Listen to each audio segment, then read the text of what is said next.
Hello, greetings. You might be wondering, LB, what is with all the green? Well, where I live, it is already St. Patrick's Day.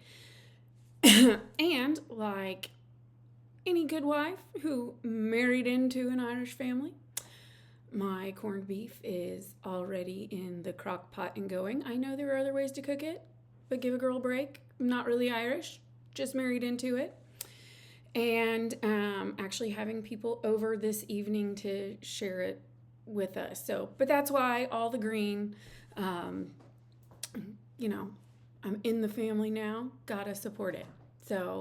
And that's actually, we're gonna kind of talk about not St. Patrick's Day, but being in the family and being married in and kind of what that means. So last time we were talking about Eve, and specifically Adam and Eve, and how there are traits that men and women have that we in our humanness look and go, oh, look, that's a toxic trait. Oh, look, somebody shouldn't do that. And actually, that if we look at what brief interaction we have in those few verses in Genesis before the fall, that this actually seems to be traits that God laid out in man and woman. And I'm just going to apologize to you guys. This is a very difficult. I told you last time I'm not really technologically advanced, so editing probably isn't going to happen for a while. I will eventually probably get there, or my son will do it for me because he understands all this stuff. And let's be honest, that might be how it ends up. But I am used to, when I'm talking about stuff in the Bible, I am normally having a conversation and I am saying, this is what I found. And I am used to feedback and give and take. And this medium just does not allow for that. So I feel awkward. I feel odd. And I am sorry if that breaks up the video some. So just please understand, I am new to this. This is not something I ever intended to step out and do, but obedience isn't about staying in your comfort zone. Obedience is about stepping out. So we talked about toxic traits. I also gave you the picture of God when he is giving the consequences for the sin, that when he's talking to the serpent, he gives us the very first prophecy of Jesus and how beautiful that is. That is in chapter 3, and he just basically lays out for the serpent, hey, you're going to crawl on your belly and the offspring of woman is going to come along and crush your head. So we got that, and I talked about how even in the middle of those consequences, God gives to Eve, in the middle of her consequences, this beautiful picture of redemption, that woman is going to be used as the vessel to bring about the redemption of the world, because he uses woman for the birth of Jesus. And that's just really cool. So in the midst of all this, hey, they've sinned, and we talked about how the first thing they noticed with good and evil was they realized they were naked. And for the first time, they realized that this naked body could have negative attractions, shame, that kind of thing, and they covered themselves. Not very well, but they covered themselves. So we're going to talk about Eve and the fall and all of that a little more, and that little redemption piece. We're going to talk about that redemption piece a little bit more. I am the type of person that when I see something, when I'm reading the Bible and I notice it, I go off on what I call rabbit trails. And that is, I see a word or a phrase and I'm like, haven't seen that one before. Well, what does that mean? And then I just start researching and going and all of that. So I might get into a detail or see something that maybe you haven't seen before, but it's really cool to share. So there we are. Now, one of the things that I want to say is, ladies, have you ever been in a conversation with your husband and everything's fine? It's just a conversation, right? And you're just talking about this or that. And then he says something that for whatever reason sets you off. And it is normally just like, if you really look back and think about it, you're kind of like, that was so stupid and he wasn't thinking, and that's not normally my husband, or they say it in a tone, or they just step in it because they've been gone at work, you've been home, or you've been at your own job, and they do not know yet just the enormous amount of junk you've already been through that day, and they happen to verbally step in the one mess that has just driven you crazy all day. And it's like, zoop, and you are mad and you are angry and you just, and then you just see the light. Ding. They know they have just done, said, whatever, something completely lacking sense. Don't worry, we do it too. We say or do things that completely lack sense in relation to our husbands. Now, why?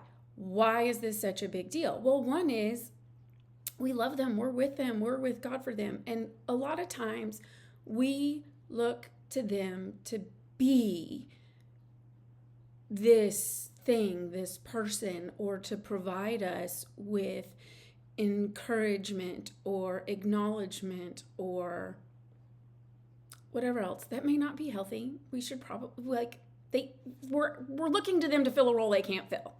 First of all, let's just be clear. God can only fill certain roles, and often in the marriage, we look for our spouse to cover that role. Not healthy, but sometimes it's just the thing they say, and you're just like, ah. And then, fast forward, maybe it's a few hours later, maybe it's the next day, and they just say or do the most incredible, sweetest thing where you are like, oh, this is why I'm with him. This is why I married him. He just did something so wonderful and sweet that is just amazing. So we've all been there. We've had that, whether it's, if you're single and watching this, sorry, hopefully you get something from this anyway, but maybe you've had a relationship with a boyfriend or a friend. Same type of thing happened where you're like, why are we even friends? Why are we together? And then they redeem themselves with a comment or a gesture or something that is so sweet. All right. Any relationship you have with a human, you have experienced this. There you go. Hold on to that thought. Okay. Hold on to that thought. So they eat the fruit. They're hiding from God in the garden. And God's coming along and he's like, who told you? They're hiding from him. And he's like, where are you? Well, he knows. He knows where they are. He knows what's happened. It's God, omniscient, all powerful. And they hide. And because they're like, well, I was naked and I hid. And God knows they should not know about nakedness. And he said, who told you you were naked? Did you eat from the tree? Okay. If you are a mom, you have those moments. It's normally with a toddler, right? And think about maybe you had cookies out and they were up, you thought they were up, right? Because once your kid starts walking, coffee table no longer a safe zone. And we're aware of that. And we move things in our house around for that. And for me, I am not great at decorating and interior design and figuring out where to put pictures or knickknacks or tchotchkes to look the best. But I have friends that are so talented in that. And I'm like, wow, they are amazing. And someday when I'm in my forever home, I'm just going to grab one of those friends and be like, help me. Not my strength. So, but we all know when the toddler starts going and they don't have the coordination and they don't understand, be careful. You can kind of get them to understand gentle with an animal because, they pull that tail or that ear and it's like, and you're like, no, gentle. And they're like, oh, this may not be safe. But you have the things around that you have as an adult that you never thought of as being, unless you had a dog with a big tail that was at that level, you never thought about things being too low. And now your toddler is up and walking around and they don't have the coordination yet. So everything breakable has to go up a level and then they grow and it's up a level. And you can tell this in homes with people with really young kids because suddenly everything breakable is at your eye level and above. All up there, and everything not breakable is down below. And you can just see this. Right? And so, but that one thing that you thought, here's how things start moving up, is you have something down that you think is out of their reach. And then the next thing you know, that thing is broken or that thing has been taken, and you know, okay, time to go up the next level. So say you've baked brownies, you've baked a cake, you've baked cookies, and you're like, I'm putting this on top of the kitchen counter. They can't reach there. I'm going to go take a shower. And you come back out, and the cookies or the brownies or whatever, they're gone. And you start looking for your child, right? Because you just know. Wasn't me. Only one other person in this house. Gotta be them. And you go, and they are covered with crumbs and chocolate and whatever else. You go, what happened to the cookies? I don't know. I don't know where they are. Wasn't me. Well, mommy was in the shower and mommy didn't eat them. I don't know. Well, how'd you get chocolate all over your face? Somebody else put it there. And they are, you just know, like, you know exactly how this happened. And they are sitting there like, or, well, the stool fell against the cabinet and I climbed up on it, and then there were cookies, and I just got them, Mommy. I figured if I could reach them, that meant it was okay. And it's not, and they know it's not. And, had they had won, you might have been proud of their problem-solving skills, that this thing that was out of their reach, they figured out how to climb up. They had won. You know what? I'm proud of you for problem-solving. You only had one, but don't have any more cookies unless Mommy says so. But that's not what happens. What happens is they go and they eat the whole thing. And you know. So God is asking them questions. And he already knows. And they know. All right? So here they are. They've recognized nakedness. They're trying to cover. They're hiding from God. God's asking them the question. He knows already. He knows what's happening. But he's like, just admit it. Just admit it. And we can have some repentance. And yes, there's still going to be consequences, but we can move on. But that's not what happens, right? So God's talking to Adam first, and he goes, the woman you gave me fruit and I ate it. Okay? So he's not going to take responsibility. It's like, I blame her.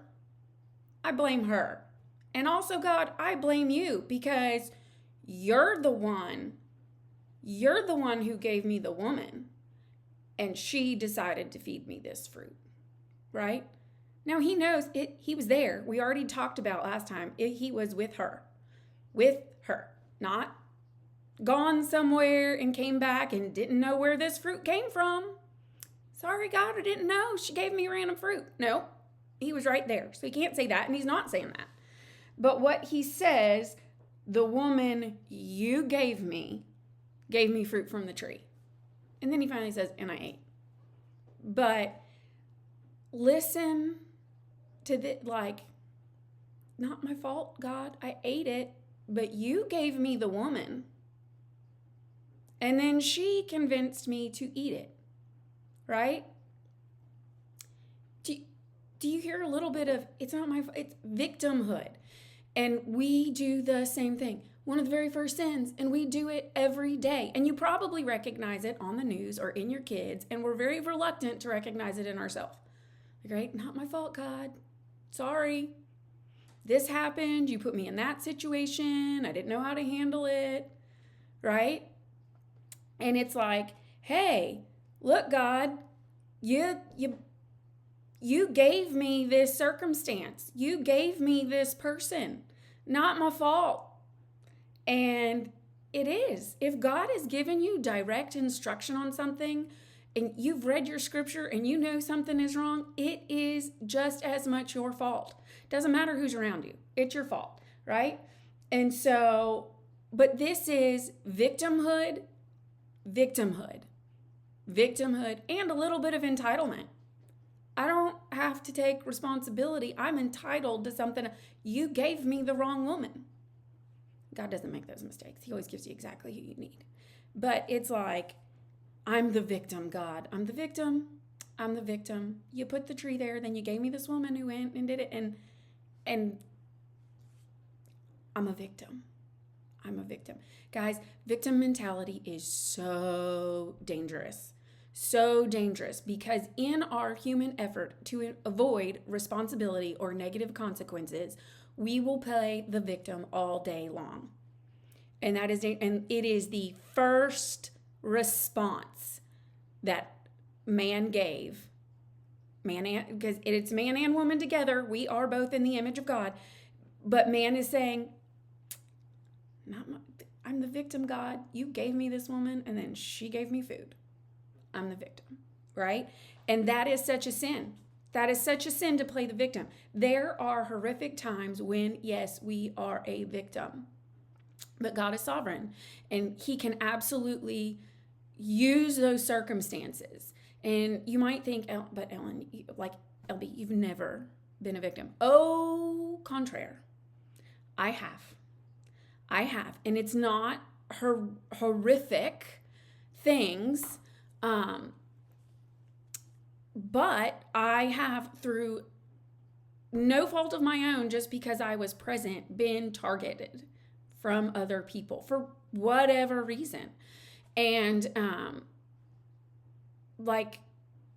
you can choose to dwell in that and become bitter, or you can choose to use that to say, God, what can you teach me and show me through this? And I'm not always good at it. I'm not. But we all come by it honestly. They sinned, they ate, God looked for them. God, I'm the victim here. You put this other person here. You allowed this situation to happen. All right? So God moves on to the woman, and the woman is our concentration here, because remember, housewives of the Bible. And the Lord said to the woman, he's not saying, did you eat? That's what he asked Adam. But he looks at her and he's like, what have you done? What is this you have done? Right? And what have you done? And that is oftentimes the question, right? What have we done? Where are we running from God? Where are we hiding from God? Where are we playing the victim with God? And what have you done? God gives us gifts. They were in a beautiful, absolutely perfect garden. They had every good thing. They didn't even know what bad was. Evil did not exist. This was the most authentic place in the world, and they had true intimacy with God. They knew no bad. And she introduced it. So he's saying, what have you done?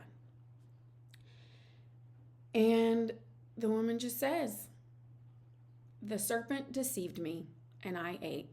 And so, yeah, she's still playing a little bit of the blame game, right? The serpent. And she said, the serpent deceived me and I ate. Okay? Now, we are in this world with evil and deception and all these things. But we also have a Bible. And we can choose to be in it and learning and know truth and understand when someone is deceiving us. Or we can choose to go with the deception. Now, in this case, it was a literal serpent. But a lot of times, again, we talked about how women are relational. We are desperate for longing and acceptance and belief. And so we will today, I want you to really think about this. What is your serpent? Okay, what is your serpent? Another way of thinking about this is, what is your idol? Is your serpent culture? Is your serpent belonging? Is your serpent, well, God wrote this way back in the day, and they didn't have the same things going on.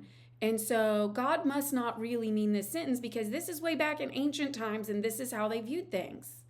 Au contraire.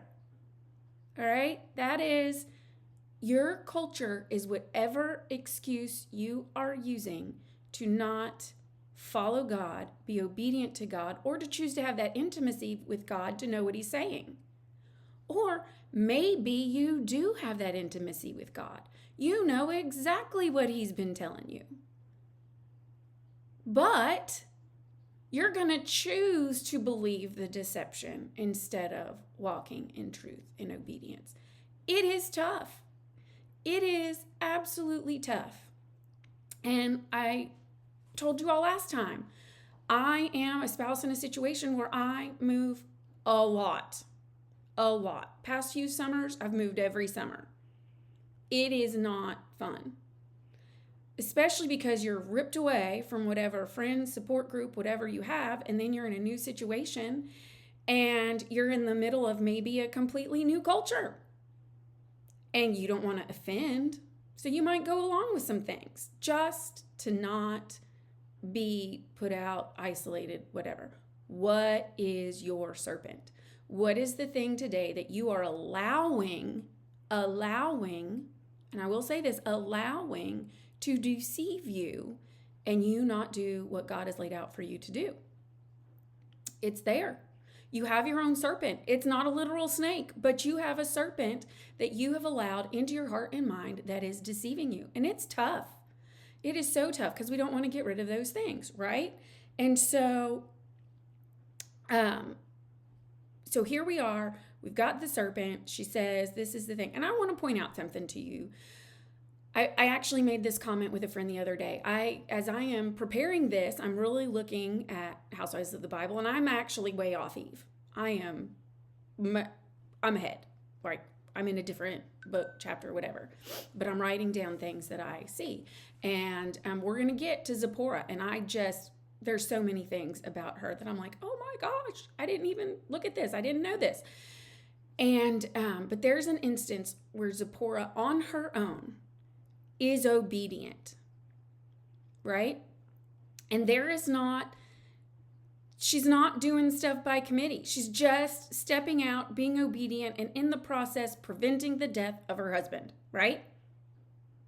So, pretty stark, like, oh my gosh, that she steps out in faith, obedience. She's not even Jewish. She's not an Israeli, but she does it anyway, right? Then we have decision by committee, right? Oh, did God really tell me this? I don't know if God said this. And right? First sin. Eve made the decision by committee. She talked to the serpent. The serpent's like, oh, did God really tell you that? Well, this is what God said. Oh, he didn't mean that. It's really this. It's really that. It's really this. Who are you going to for advice? As ladies, we all do it. We all go to others for advice. We do. It's in our nature. We're relational. Remember, that was something before the fall, relational. So who are you going to? Are you going to people for advice that are going to keep you accountable and will say to you, have you prayed about it? Have you looked in scripture? Have you gone to God? What did God say? And there's times where we're legitimately like, I did, and I don't know what he's trying to say. I don't know. And a wise friend will say, wait, or continue praying or saying, this would be a prime time where you could go down this path. Don't. Right? But a lot of times that's not what we want to hear. So who do we go to? Who do we talk to? Maybe we talk to the friend that's going to be like, girl power, champion, you're right, that's wrong. You just do what feels right. And we do it. We all do it. We know the friend that we would call and would keep us accountable. I actually had to email a friend and apologize because I said, I have not reached out to you for a while.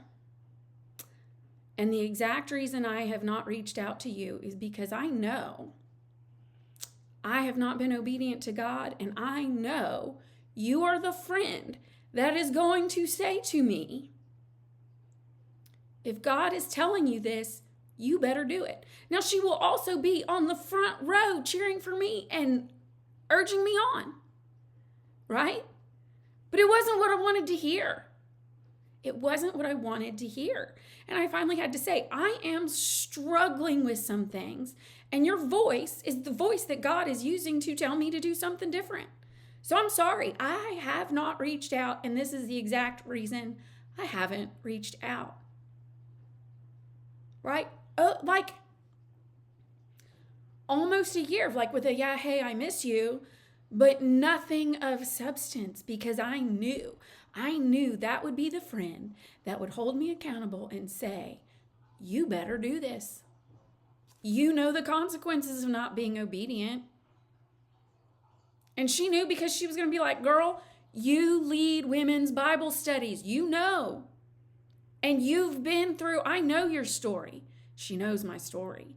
And I know how it changed your life not being obedient. And you've had those consequences before. So you better fix your face, fix your heart, and go. I say that to my kids. You better fix your face. This is not a time to pout. You may not like this, but this is the consequences of your actions. So fix your face and go do the right thing.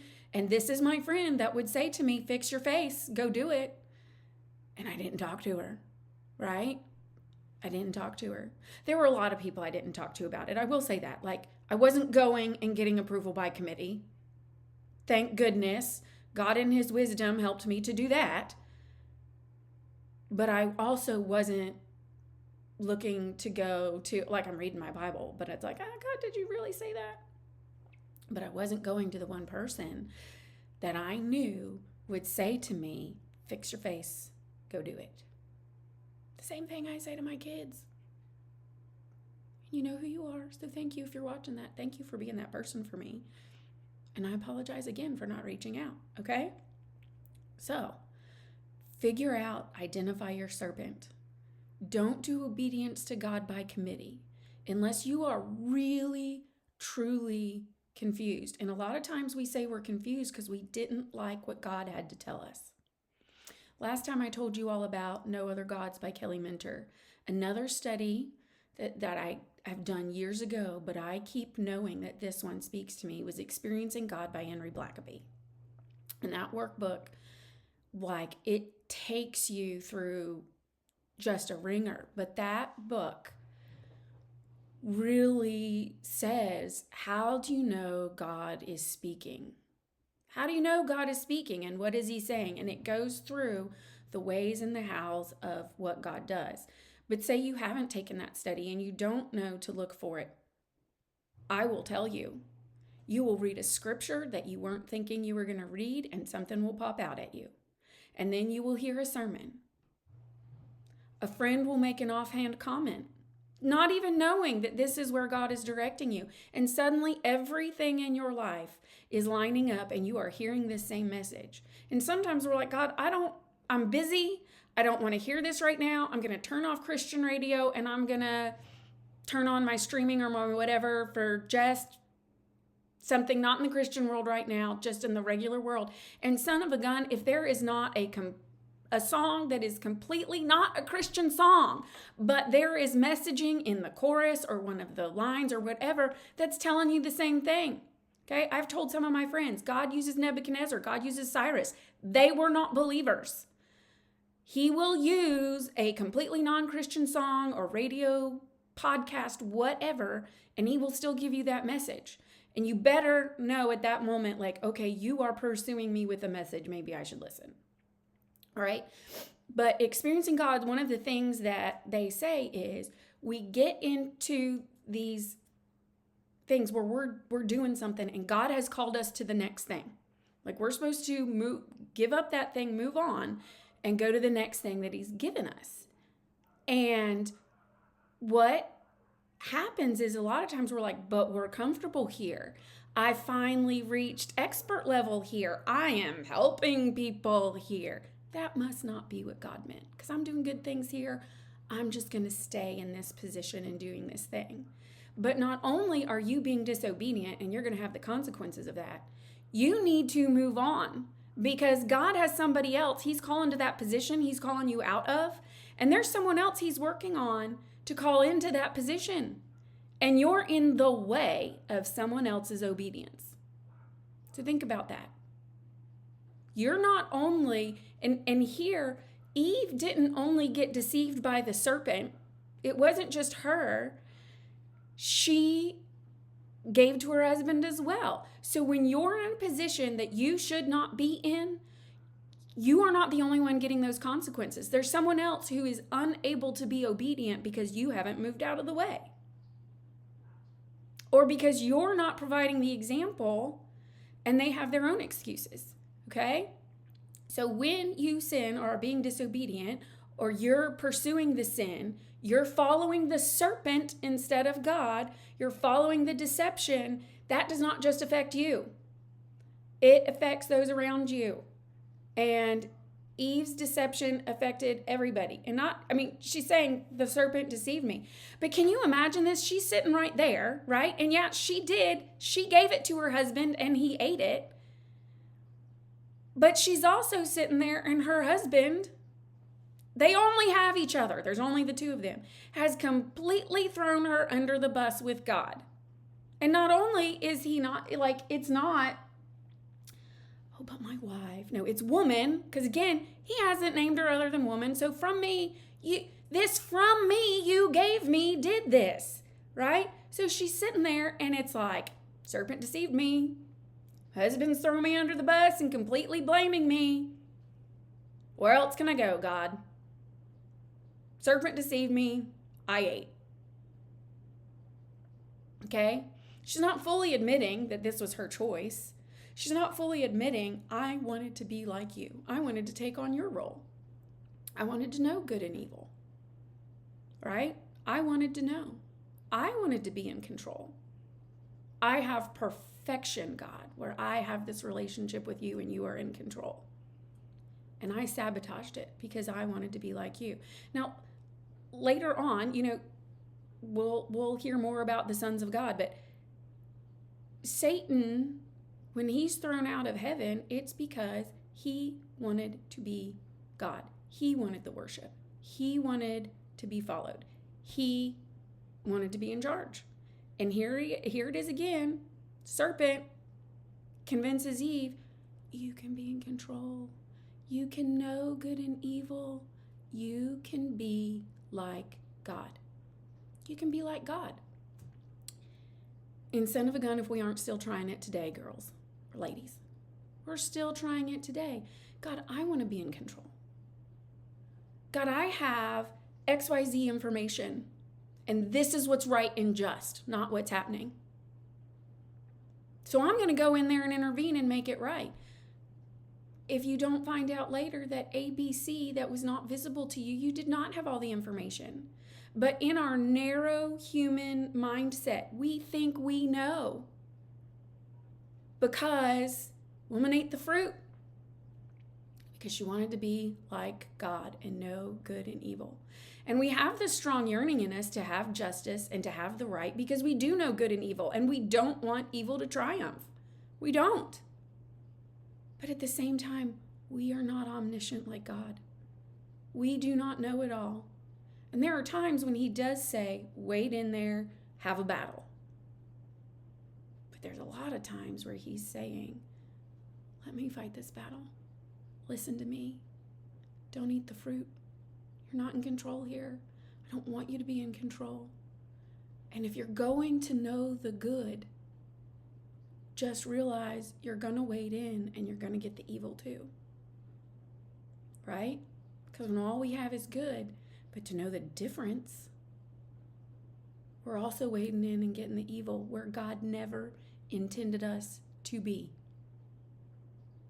But we're listening to the serpent. We're listening to the culture. We're listening to whatever else. And we're allowing our serpent to deceive us. Because we're saying, God, I want to know this. And I don't, whether we realize it or not, sometimes we convince ourselves, oh, God would not have this happen in front of me. I'm going to wade in there. My mama bear is coming out. I'm going to wade in there. I'm going to take care of this. And he's saying, hold up. Hold up. You can't control this. And you're going to have to wait. And so we talked about the curse with the prophecy in My Seeing Eve Part 1. And then here's the consequence. Thank you, Eve. We now have pain in childbirth. Pain. It's not easy. Anybody who has a child has a birth story. Maybe get together with some people close by and share your birth stories. And just know this is from God. It all stretches back to Eve. And he does say your desire will be for your husband and he will rule over you. Now, I know this is tricky for some people, and they're like, but women can be in charge and da-da-da. Yeah. I want you to think more of this about, if you are aware of military setup, there is a joint chief of staff, joint chiefs. And every military branch has somebody that is over that branch that is military. They have worked their way up. They started, down at the beginning and just promoted and showed. And now they're the head. They're over it, right? They're the head of their branch. But even within those branches, and what happens is even within those, right? They're equal. They're equal ranked, and they're each the head of their thing. And they have to come together and make these military decisions. But you can't have what used to be 5 and now is 6 people in charge of the whole thing. Like, they each have their opinions and they have different backgrounds because they all came from a different branch that did things a different way. So, next time you have an argument, also keep in mind, it may not be that either of you is wrong. It just might be that you came from a different background. So you have all these joint chiefs, and they're together, and they're supposed to steer all the military stuff and advise the president on all the military stuff that they are the experts in because they have worked their way up. And they're supposed to advise. But within this, they realize you can't have 6 people in charge. They're not going to agree. You can't even have 2 people together to agree sometimes. Look at your marriage. But in these joint chiefs, somebody has to be the one in charge. And so they switch it around, and each branch gets their turn. Currently, the head of the joint chiefs is Air Force, right? That's just, it takes turns. Every so many years, when the joint chiefs change, the next branch gets their turn. That's how it is. And they all have to answer to the president. So within your marriage, there will be times when you don't agree. And so God is saying, at the end of the day, we're going to go with the husband. It doesn't mean you don't have status. It doesn't mean, and I have heard ladies say this, and this drives me crazy. Well, it's my husband, and this is his decision, and God tells me to be obedient, so I can't do anything else about it. Well, have you told him what you know? Have you told him what's going on with the kids? Have you told him, or have you just said, well, I'm being obedient, so I usurp all responsibility? If you haven't given your husband the information, and that's not to say, hey, you're wrong. It's to say, can I bring you this other point of information in this conversation so that I can make sure you have all the information to make the proper call? And sometimes, even with all the information, they make the wrong call. And yeah, in that instance, if you have done everything and said, I feel like God is telling us this, and he is at the end of the day making a different decision, there are times where God calls us to lay aside our pride and follow. And not follow with well, this is what we're doing, but girls or mom or dad, can you believe we're doing this? I'm being obedient, but don't agree. You're not supposed to have that attitude either. Sorry if I just poked a bear, but there we are. It is all back to this of, at the end of the day, you two are together in your marriage. You two are steering your household. You two are raising your kids. You two are making decisions for your family and moving forward, and your finances and how to have your house and all these things. It's the two of you together. But at the end of the day, someone has to make the final call. And if you're wise as a couple, you have talked out your strengths, your weaknesses, and you may have laid out responsibilities in a way that other people are like, you're crazy, the man is supposed to do this, or you're crazy, but the woman's supposed to do that. But if God gave you somebody and that's not your strength, and he gave you somebody that has that strength, don't look a gift horse in the mouth. Don't go, well, because I'm a woman, I'm supposed to do X, Y, Z, or because he's the man, I'm supposed to. If you are good at finances and your husband couldn't find his way out of a checkbook, and why put yourselves through all the agony because some very well-meaning church person said the man should have the finances? Of course the man should have the finances. He's in charge. He's the head of the house. The finances are the big part of the house. Put him in charge of it. No, you still keep him informed, but if you're better at it, like, this is common sense. You both should be informed about the budget and what you can and can't afford to do. But if the man can't find a dollar bill out of a paper bag full of them, and you're a genius at it, or you're an accountant, or you're this, like, God is the God of surprise, and he will give people what they need. And maybe your husband needed a woman who was good at budgeting. I don't know. That's just an example, okay?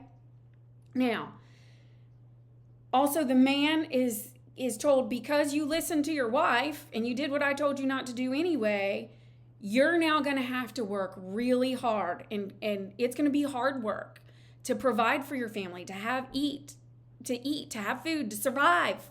Okay? So man did not get off scot-free. It wasn't all woman. And I know we have all heard the sermons where it's Eve's fault, it's woman's fault, it's woman's fault, it's woman's fault. Man's got to take responsibility too. And man is supposed to, part of his curse is he has to work hard, very hard, to provide for his family. Okay? Now, remember I said to hold on to that thought at the beginning where you've gotten in a fight with your husband and they just do something boneheaded and then they all of a sudden come around and redeem themselves. Okay? Adam was boneheaded. He's like, God, you gave me this woman and then she did this. And Eve's right there. Like, she knows this man is not loyal to me right now at all. He is being a total bonehead. And what? Like, you're talking to our Father God and you're blaming it all on me? Like, you didn't have to open your mouth. You didn't have to take a bite. I handed it to you, but you didn't have to do it, right? So they're both getting thrown out of the garden. God has given them clothes. He killed an animal, gave them clothes. This is a beautiful picture that God will give you what you need, even in the midst of your sin. Even in the midst of your sin, he will clothe you. He will, and it may not be literal clothes, but he will clothe you and he will provide your needs, even in the midst of when you are sinning and hiding and refusing to do what he told you. Right? He will. There's going to be consequences, but you will still get what you need. May not be what you want, but it'll be what you need. And so God clothes them. And they're being put out of the garden. But look at this. Chapter 3, verse 20. They're getting kicked out of the garden. They're getting the consequences of their curse. Adam's been a bonehead. They're getting kicked out together. And he's like, well, now I don't even get the intimacy good part with God. And now I'm getting kicked out with this man that bus was heavy, you know? And he comes and he says he is naming her Eve, because she is the mother of all the living. Right? Man, he's redeeming himself. He is looking at his wife. They know good and evil. There has been shame. He just rolled the bus right over her. But he looks at her and it's like, you are not just woman. You are Eve. You're the mother of all living. You're going to be the mother of my kids. Right? Look at that. In the midst of all the horrible stuff, they've gotten the consequences, they've gotten the curse, we're getting put out, and this is, God's now, after this, giving them the clothes, and they will never get to go back to Eden. He is setting up an angel with a sword to keep any man from coming there. They're out. And he says, you're Eve. You're the mother of all the living. And that is the role that God gives woman. But Adam is recognizing it in the midst of all this sin, in the midst of all this pain, in the midst of all this disappointment. He is coming back with not the literal big, huge bouquet of flowers, but he's coming with the jewelry, the flowers, the whatever, to say, I think I messed up. And I'm seeing you the way I'm supposed to see you for the first time. You are the mother of all living, and I'm giving you the name Eve because I recognize your role in what God gave you and has given me through you. You're the vessel through which I'm going to have kids, and we're going to create this population for God. And you're the vessel that was given to me to do this. You are Eve, mother of all living. So remember, when your husband makes you mad, he does have the possibility to come back and do something that you think he didn't see, he didn't acknowledge, he didn't know, but God opened his eyes. God had to open his eyes and say, I gave you to her. I gave her to you, sorry. I gave her to you for a reason. And you were doing exactly what I asked you to do in the garden. And you were following the mission, and you would have gotten there. But I gave her to you because she's got a special role. And that is to provide kids, to provide the population, to with you have a family and start something beautiful that I intended. Now it's going to be in the space, and there's going to be ways, and there's going to be sin that I didn't intend. But this woman was brought to you with a very special role. And I'm opening your eyes to it. So as you all pass out, you don't miss the gift. And I told you that spot of redemption when God was talking to the serpent and said, the offspring of woman is going to crush your head. And then he's using the woman as the vessel for redemption. I told you I go down rabbit holes. So last night, I got to thinking about cloning. And you're like, why? That's not God. Because, again, I was preparing for this, and I was seeing how God spoke everything else into existence, but took the time to form Adam out of the dirt. And then with Eve, it wasn't just like, oh, here's a rib, pink, woman. He took the time to take the rib out and to form woman, right? So they're in his image. And this is where he makes man and woman. He doesn't just speak it into existence. He takes the time to lay his own hands on it, and he forms them personally and intimately, shapes them into being. And he still does that today. He still shapes us, he molds us, he grows us. He is hands-on with us as we grow and mature. Completely hands-on. And I was like, oh, well, he took the time with us. And then I remembered, like, back when I was in high school, Dolly, the cloned sheep, and it was like the first time they had a live mammal cloned. And so I started going back, and now, like back then, it was just we take this DNA out of this cell and we put this DNA in, and then because it's an egg and it grows and all this, and they do the DNA and all that. But now they have what they call different kinds of cloning. And one of the ways of cloning is just like how a bacteria reproduces itself. Great, whatever, single-celled organism, okay. But as they get to these more complex organisms, they have one thing that they consider cloning, and it's when they have this little fetus embryo and they just essentially divide it in two when it's still at this stage where all this production is happening. And so then you have two identical ones, right? Two little identical babies. And actually in Seoul, Korea, they did this with beagles. They had this beagle embryo fetus or whatever, and they divided it in two, and then both of these things, because it was still in the very early stages, could reproduce, grow, and they had these beagles. So it was already a created beagle. They did not create it from scratch. It was already a created fetus embryo divided in two, kind of like having identical twins, right? That's just where it happens naturally or from God. It's just split identical twins, right? So essentially they figured out how to take this small material that's already done, divided into, have twins. Yay. And they're calling that cloning. Okay. But where I'm talking about is starting from the absolute bottom, just the DNA, and cloning. And through all their research, think about this, Dolly back in 1996, and we are now in 2025. Okay? So next year will be 30 years. 30 years. In the process of cloning, which is they're taking DNA from an adult, putting it in an egg, and getting it to grow. And they've had all kinds of problems, and even the ones that they get to the final stage live less, have more health problems, all of that. But want to know what they cannot get the animal to grow up and develop without? They can't. In any circumstance, they cannot. They cannot do it without the female womb. Can't. It's not been done. Any type of cloning for a complex mammalian organism needs a womb.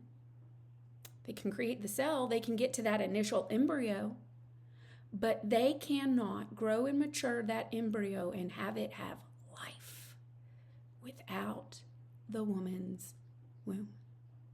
They can't do it. To this point, they cannot replicate that in a lab. They cannot have life without the protective womb of the woman to mature it. That's why she's Eve. That's why God brought woman. All right? Now you might be in a place right now where you are very upset because you're like, I'm not having kids right now. Or I'm in this place where I will probably never be a mom. Or. God still has a role. He still has assignment for you. But keep in mind, you are still a woman, and God has something special, something redeeming, something amazing laid out for you. So yeah, Eve made the mistake. But God also opened the eyes of her husband to what she provided and what a blessing that was, and he named her Eve. And God said, way back when they're getting the consequences, woman's offspring is going to come redeem it all. And he's going to get rid of the serpent. And it's coming from a woman. God's doing it. God's doing it. But even in the midst of sin, even in the midst of the curse, he is saying, woman, you sinned, but I'm making you part of this redemption process. He doesn't have to. We know he can make man out of dirt. He could make the entire population without using woman at all. He could do it. Scientists can't. They need a womb that God already created. But God could do it. And instead, he said, I'm making you a part of the process. Yeah, you sinned. Yeah, you were the first one to bring sin. But I have redeemed you. And I'm making you part of the process. That is beautiful. And that is special. And that is something men don't get. We do. So hang on to that. Okay? I went much longer this time. I did not intend to go this long. But I had some things to say. And I went down some rabbit holes, I know. But I am just a research girl. And I just go and I find it.